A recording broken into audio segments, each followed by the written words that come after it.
Bumubuti na raw ang kondisyon ng nurse na nagpositibo sa Middle East Respiratory Syndrome Coronavirus o MERS-CoV. Nagnegatibo naman sa sakit ang ilang direktang nakasalamuhan ng nurse. Live mula sa Quezon City, may report si JP Soriano. JP?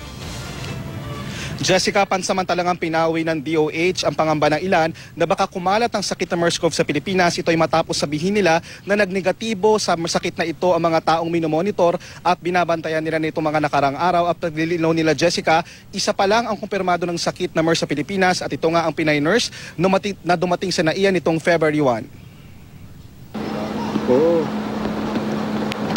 Gumagaling na ang Pinay nurse na may MERS na nakakonfine sa RITM. Kahit masela na ang kondisyon dahil buntis, stable na raw ang kalagayan niya ayon sa Department of Health.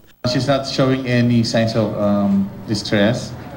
We referred the case as well to OB to monitor as well and to take care of her pregnancy. Ibinalita rin ng DOH, walang MERS ang tatlong iba pang minomonitor nila na nakasalamuha ng Pinay nurse. We only have one MERS-CoV. Yung nurse natin. Ang unang pasyente na nasa RITM, pneumonia ang sakit.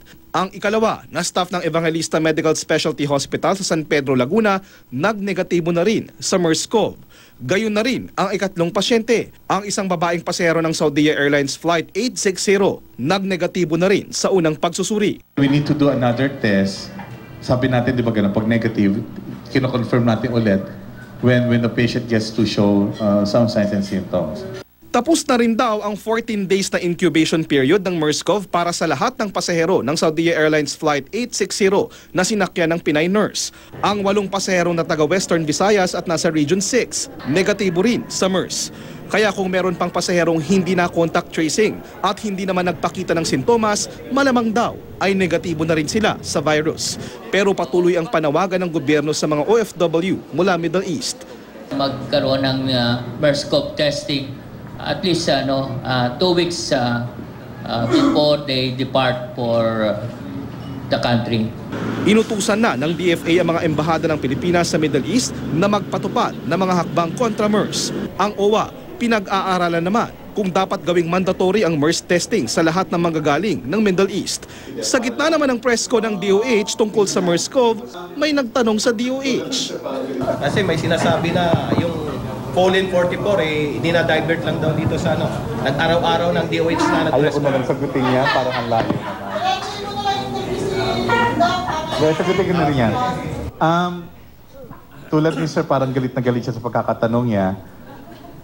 Hindi tayo kagamit ng ganitong problema. We find it so really amusing as well na naisipan nila yung ganong angulo na ginagawa ito para lang ma-divert the attention. I don't think that's fair as well.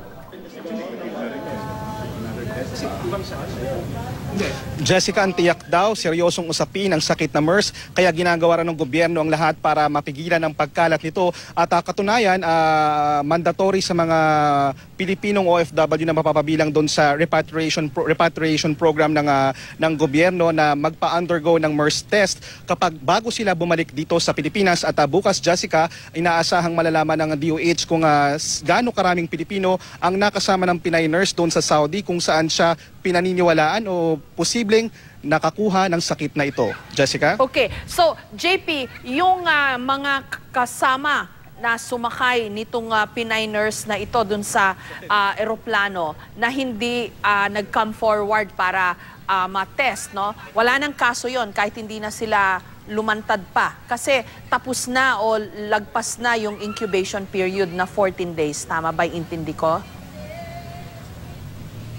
Tama, Jessica, February 1 sila tinuturing, nag-start yung kanilang incubation period at actually in-extend pa nga raw ng DOH yung kanilang incubation period. Dapat February 15, ginawa nila ito hanggang nitong linggo at sinasabi nila mangilan-ngilan na lang naman daw ito at doon sa mangilan-ngilan na yon, may mga natawagan na rin daw sila at nagsabing wala naman daw silang nararamdaman. Therefore, kapag walang nararamdaman, sinasabi hindi na daw talaga dapat kung i-consider. Pero kung sakasakali daw na sila ay may maramdaman itong mga susunod na araw, agad daw dapat makipag-ugnayan sa kanila dahil hindi patuloy pa rin naman yung mga developments na natutuklasan sa sakit ng MERS-CoV at pwedeng may mga bagong strains daw. Sinasabi ang DOH na baka posibleng hindi lang ito lumabas. Pero syempre ang sinusunod nila yung 14 days incubation period. Jessica. Final na ba na yung mga kababayan nating nasa Middle East, pag uuwi sila dito sa Pilipinas, kailangan magpa-test for MERS-CoV?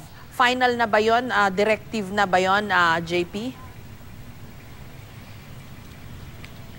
Ang sigurado lang na dadaan sa automatic na pagsusuri sa MERS ay yung mga OFWs na in distress at tutulungan sa pamamagitan ng repatriation program ng gobyerno na makauwi dito. Pero yung mga uuwi na ating mga kababayang nasa Middle East na on their own, sila ini-encourage lang ng DOH at ng OWA na kusang magpatingin 2 weeks bago sila umuwi dito. Iminumungkahi at pinag-aaralan ng ilan ng DOH at maging ng DFA kung pwede bang gawing mandatory ito, pero sa pagkaka-explain ni Dr. Lindo Lisoy kanina, tila medyo hindi ito praktikal dahil araw-araw daan-daan o libo-libo yung mga kababayan nating umuwi na mga flights galing ang Middle East dito sa NAIA pa lang. At medyo hindi naman daw yun ang talagang dapat pagtuunan ng pansin. Mas dapat pagtuunan ng pansin kung paano ito may iwasan at dapat daw matandaan, Jessica, na hindi airborne ang sakit na ito. Maraming salamat sa iyo, JP Soriano.